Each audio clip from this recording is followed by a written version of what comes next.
The fight is not personal. It's more spiritual, more intellectual, more like greed, ignorance. You know what I mean? You have ignorance in both religions, in all the human beings have ignorance, but it's how we control it, how we take care of it, how we handle it. There is greed. Some of us are very egoistic. I don't want to hear what your opinion is. No problem with that. But just know how to control it. Know when to take an idea, know when to take a advice. Then you could be all egoistic, but if you know how to take advice. And we each have choices as to who we want to associate with. Yeah. And then the next thing too, you see, as I say, I'm from old school, and they'll tell you, show me your friends, and I'll tell you who you are. You know what I mean? And you see, and as a kid growing up, I would always learn like, don't follow the crowd, because you reach no further than the crowd. So if the whole crowd stop here, you go stop here. But if you're on an individual basis of moving, you look back at the crowd and say, I'll stay there now, if I want to stay there, but I will go forward. You know what I mean? So this is how I grew up understanding my role in this life is to gain knowledge as maintain Islam from the cradle to the grave. And in Confucius, they say the greatest joy in life is to pass on to others what one had learned for oneself. That is Confucianism, right? So it is good when I learn and I could teach other people what I have learned. This is one of my greatest joy in this life, to be able to pass on. Because this is why I asked you earlier on, who are the people you're targeting? Because kids today, parents are not role models. They leave the internet and the tablet and all the other forms of technology to teach their kids. And they are not. Muslim and Hindu. Yeah, they're not teaching the kids. Because when the two kids we take care of, the teacher asks, of what religion they are? I say, right now, they're exposed to Hinduism, they're exposed to Islam, and when they grow up, they will make a choice for themselves or which one they want to be. But right now, they are exposed to both philosophies. So this and is on the enrollment form, you probably have only very good. You check both of them. I check both. And I say, do you all pray in school? I hope you. Yes, we do pray. Well, right, I have no problem with that. And I will ask my boy, say a prayer. Let me hear what it is, and he will say, "Oh God, Father," and he will say the prayer that they teach in school. But I have no problem with. Want to serve discipline. Want to serve discipline, because this is where religion helps you to be disciplined. Yeah, the virtues that you're pursuing, your wisdom, your courage, even your temperance to know when to back off from certain things. Yeah, that was religion teaches you. And I would say most of the time when people think Islam, they think Taliban and radicalism, and Islam is totally 360 degrees of not that. It's about peace. Muhammad accepted all the religions. He invited people from other religions. That is why it was so easy for some of them to accept Islam. Seeing how easily he accepted their way of belief. So when people don't read, they will always say, yeah, he killed everybody. No. People from other religions, when they hear how philosophical he was towards other religions, they were inclined to accept Islam. To accept Islam. So it was easier for them, because once you, and that's the next thing too, they're not teaching today the idea. They're not teaching today. Today, as a matter of fact, I said, like they have no syllabus, they're not sure what to teach, because there's so much going on. But if you for example, look how long they took to make Trinidad on the map as the only musical instrument in the 21st century to really highlight it and to highlight. And it was born in Trinidad. And a lot of us Trinidadians don't even know to play a pan. We've never been behind a pan. Because why? The stigma behind pan was like, you're a hooligan. And that's the next thing from agriculture too. The most time they think farmers are illiterate. Because we have no education, that's the only job we could get, to go and work hard on the land. No. I do the reverse. The only reason why I come here is because where the money is. Not because I do hard work, it's because I really could make the money. I was hoping that the kids who watch this video will say, well, this guy, he's not illiterate, he's a very educated person.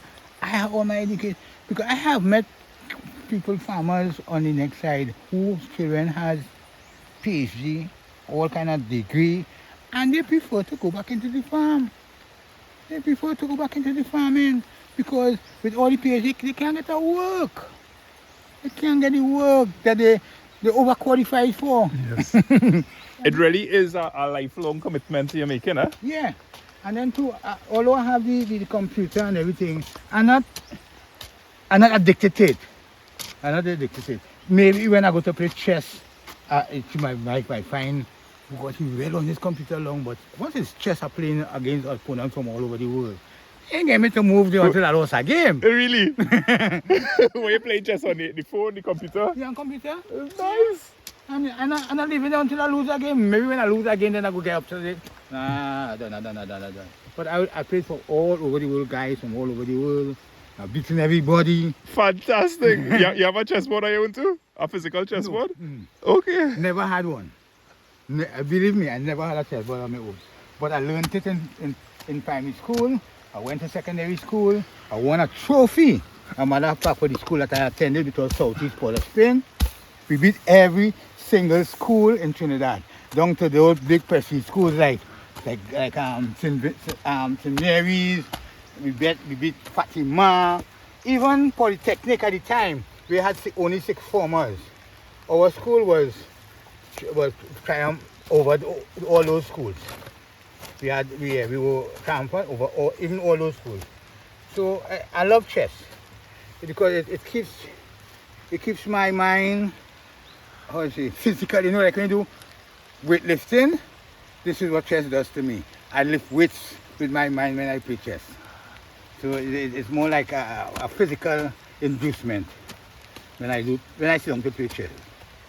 I'm a guy who came from, you're Irish. You were working in Caura at the time. You could play chess? All right, let me see. Bring a board. Everybody in the village is like, we Kudus know chess. He can't play that white man, he knows. So we do white man too, but the Caucasian guy, he can't play chess with the Caucasian. When I saw him first game, I beat him. When he saw how my technique was, he said, no, good, I can't play with you again. And he's like, what? You know how to play? And look who you beat. You know what I mean? You make the village proud. Yeah. Although don't feel this game is only for people of a certain ethnic thing. No. Anybody could do it, and anybody could win it. Do you think that's something we're guilty of in Trinidad? Like assuming that only certain ethnic groups may be good at something? Yeah. Bad. Right, that is one of our greatest downfall. Now, as I say, you want to know how come the East Indian community has all these big buildings, and these guys when they went to the farming, that's where the money was. They stuck to even though they came to do the cane, and they didn't do the cane, they decided to plant food. You must eat. Everybody must eat. Whether you're young, old, whatever, you must eat. And if you produce the food, it means that you will earn $1. And even though you don't earn $1, you're going to eat to sustain yourself. So this is why you ask, why is the Hindu community so well off? It's because they stuck to the land. They stay to the land, they stay with the land, they stay planting. So they were able to build the biggest houses, drive the best vehicles, because of what? The income coming from the land.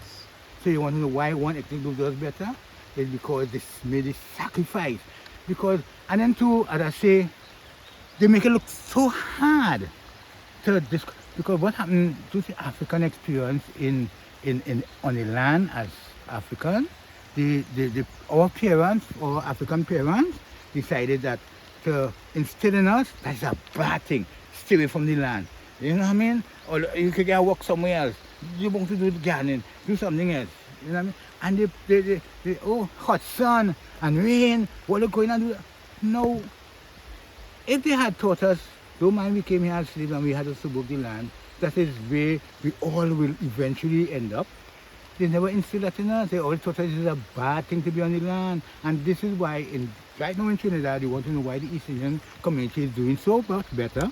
It's because Stuck to the land. of the land. And given your ethnicity, what was your own experience with that in terms of like adapting to the land and growing up in it? As I said, when I came out of school, I came out with a couple passes, and I looked around. Wow, boy, work hard to get out here, boy. My father said, come work with me. I work in town hall. And I was like, go to sit down in an office. Like, put us in town hall. He had a good work. He was a foreman, like. So all my brothers and sisters were, yeah, man, you gotta go.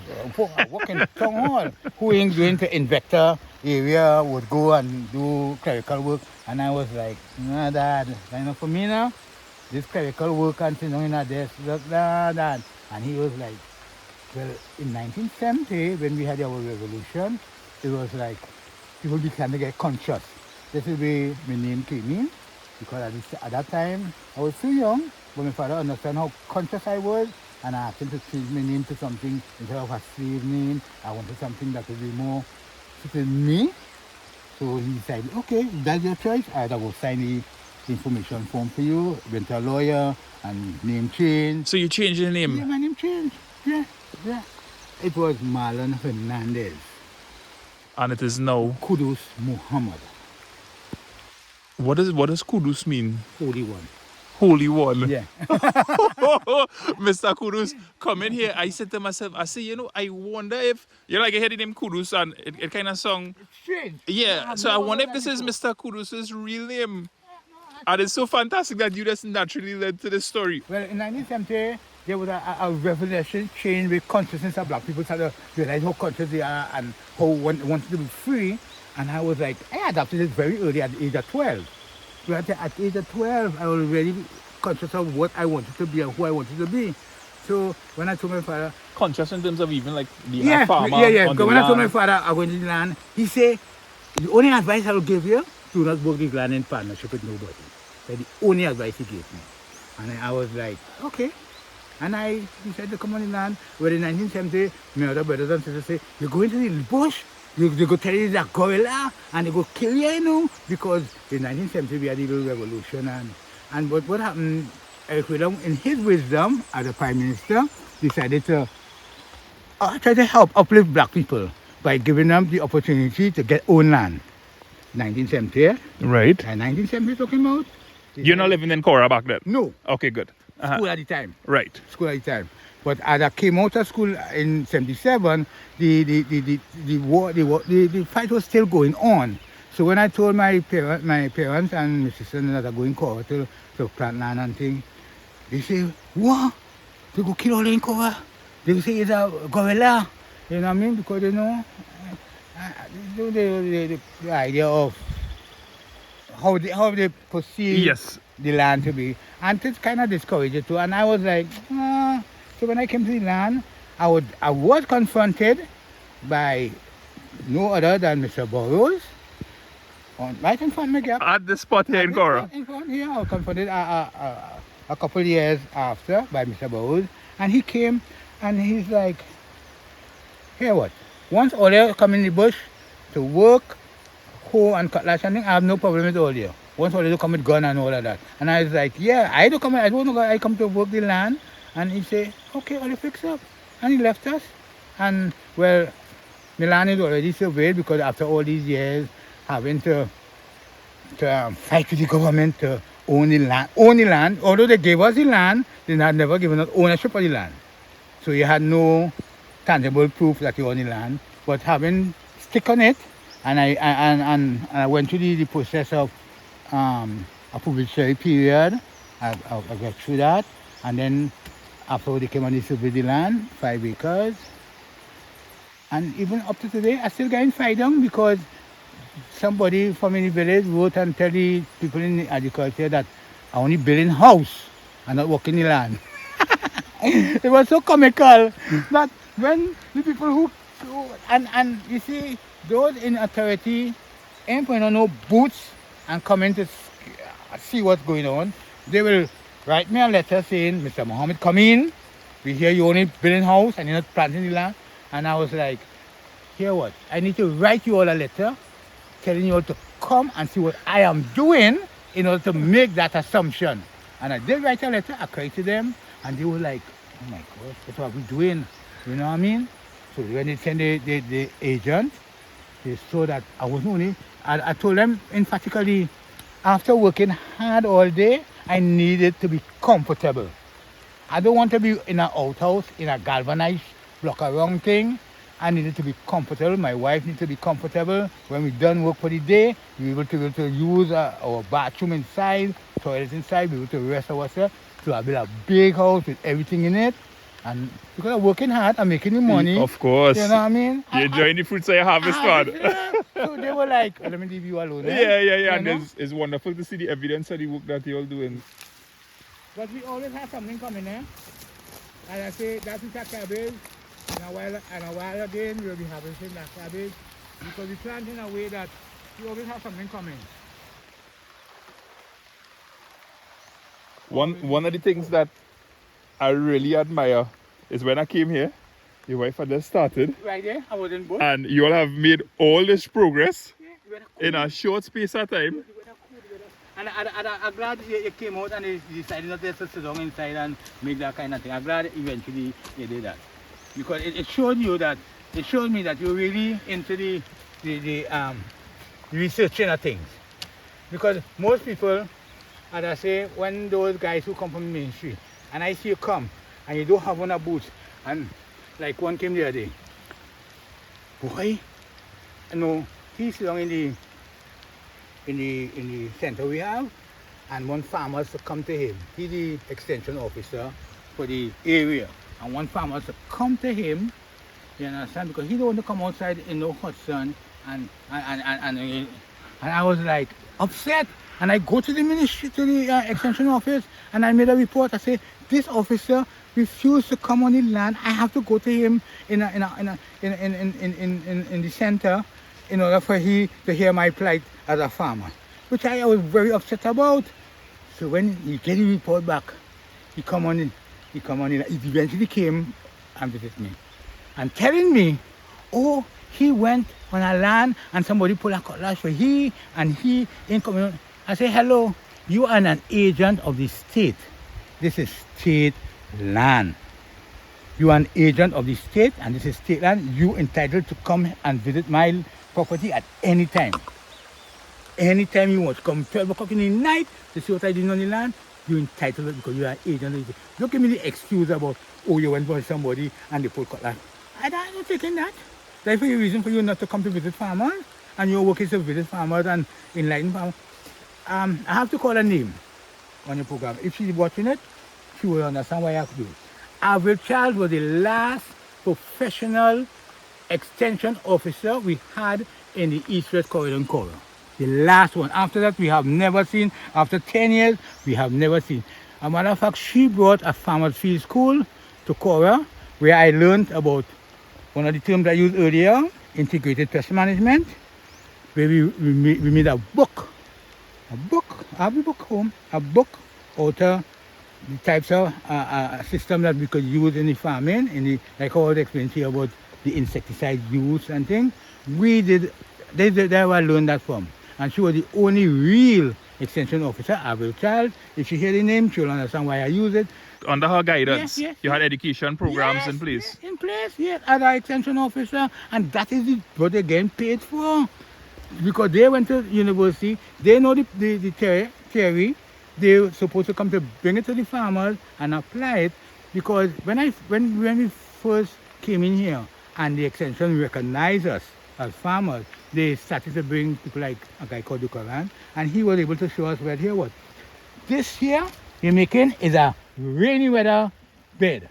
And if you make it turtle flat, that is dry season bed. Now, if you want to get your water run out, make it like a turtle back. Practical. This is the reason why you have extension officers to teach you practical things, because they know it in theory.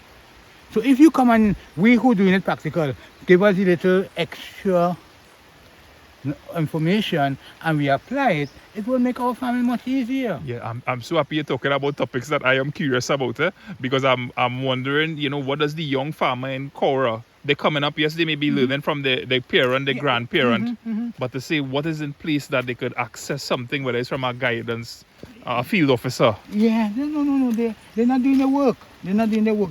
I'm not ashamed to say that they're not doing their work, because other officer who was sitting in UE or wherever you went, and you got the big information and you get the big work. Oh gosh, bring it to us now. What would you like to see more of for farmers, not just in Caura, but in Trinidad and Tobago? There's a lot of research done on farming. There's stored up on desks and in drawers and in cabinets. They're stored up there.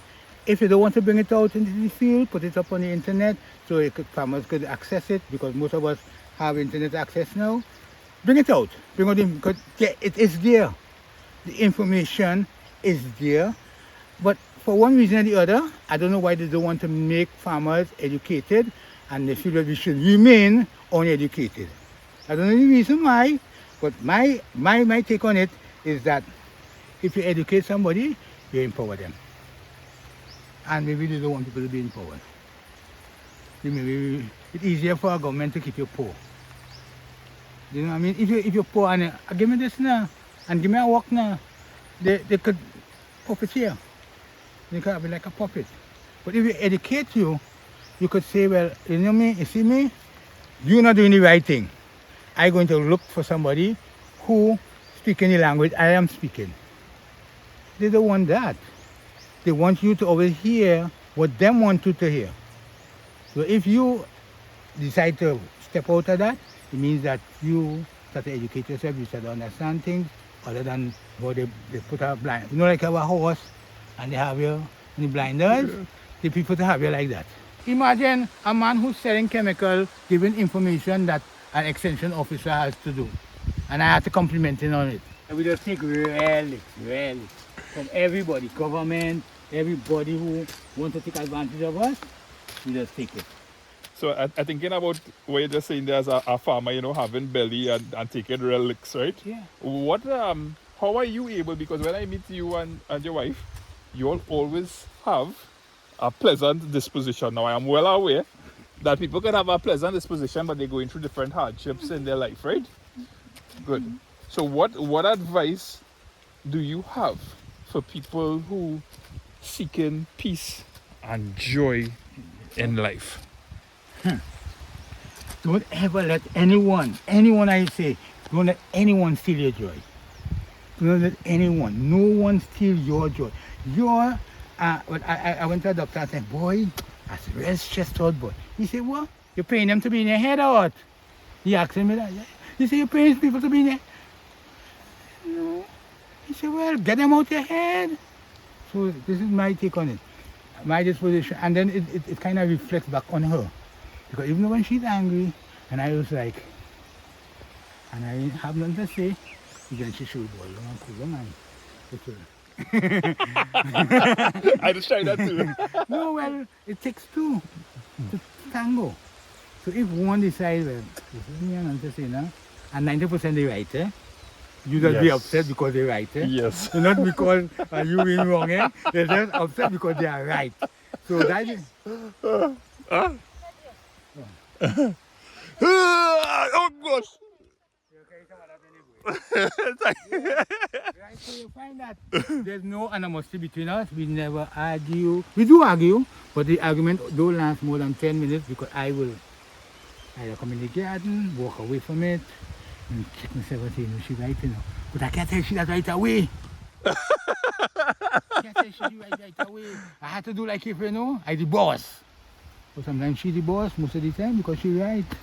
Then coming to like basic things, basic intuition, figuring out domestic things. The meaning behind something. Somebody says something, but what's the true meaning that they have? Yeah. She more kind of that. Yeah. My wife too. Yeah, they and they had the kind of, but I like I just tell people, and she don't vex when I say that. Women, they design for certain things. Washing, cooking, taking care of house. Don't get involved in that. Leave them. When they want curtain, give them the money that they buy the curtain. Don't get them upset. Because a simple thing like not giving them the money to buy a curtain will make your life come happy. I said, well, like, you might see it as nothing, you're wasting money, you're wasting time. But no, that is their joy. That is how they feel satisfying life. To be able to have certain things around them that make them comfortable. Whatever she asks for, once it's within our range, you go ahead. I don't ever go to shop with her. I can walk around. She going to supermarket to shop. And price all, I going back so. The flour so cheaper. So how could I possibly? So I will sing in the van and wait for her. I come in and meet you over there, darling. And I will drive across by cost cutters or I go across by prices and she will shop right away around. And I was like, wow. Just stop with her. Yeah, and I remember that. And I was like, $1, $2. That would make no difference to me. Right. I would have buy it. But she will add it up. You know that $2 now, $2 now, $2. It's almost $5 I saved there, boy. Yes. And I was like, yeah.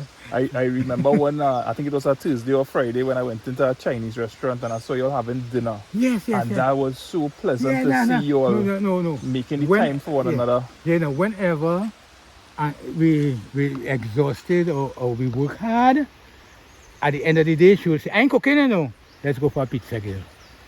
Or let's go for KFC or World-Class, as the case might be. And that's how we will, I think. So I would never pressure her. She says she wants something, let's have it. I don't look at what she spends, because if I want anything, look the money here.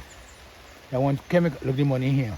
She always have it saved. She might be doing other things, but she always have money for practical things that, for the farming and things. She always have that, So she money never runs out. She said, I broke and I have no money. You expect to do what I was saying. But let something come up. You're going to find it. Let something come up. Emergency money. Emergency money. Yes, It's there. Thank God for women and our wives. They have a reason to be here. Companion, sometimes they are more than companion. Yeah. I love my wife. And I say I love my wife in terms of not physically, but emotionally. You know what I mean? She's always there for me. A matter of fact, I mean always there. I spent 3 months in the hospital with this surgery on my foot. Every single day, she was there for me. Not one day she came and said, I ain't coming tomorrow, I ain't too tired. She never said that to me. The nurses them get so accustomed to her coming, they will say, a new nurse will come, no, leave Mr. Muhammad alone. His wife is coming to see about him. And they would just know she will come. Look, this here. This is your bed pattern. This is this. Look, Mr. Muhammad, you come to do. And it's like, so after the surgery, I said, "Will you get married?" Well, my mom started invigorate me in corner. Why don't you marry the wife? So I was like, why is it so long to ask that? Why is it so long to ask that? That was on the cards from day one. We said too long. And then eventually we married in both Hinduism and Islam. Both religions we went to. We went to both. We went to a Pundit, married us. And we went to Imam, married us. Mr. Kudus, I want to thank you and Miss Vashti, Mrs. Vashti, for all your time. Yeah. I really appreciate being here with you. I have learned so much in this short space of time. Yes. But there's a lot more. There's a lot more to see and to hear.